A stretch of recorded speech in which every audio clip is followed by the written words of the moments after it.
يبحث بعض الناس في عصرنا الحالي عن وسائل للترفيه والتسلية لكي يقتلوا بها أوقاتهم، ولا يدرون أن حياة الإنسان تقاس بهذا الوقت، وأن الثانية من عمر الوقت قد تنجز عملا يفيد البشرية مدى الحياة. ولعل أمير الشعراء أحمد شوقي كان من طليعة الشعراء الذين ألمحوا إلى قياس عمر الإنسان بالثواني والدقائق، حيث قال: دقات قلب المرء قائلة له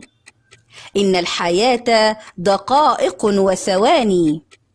فارفع لنفسك بعد موتك ذكرها، فالذكر للإنسان عمر ثاني.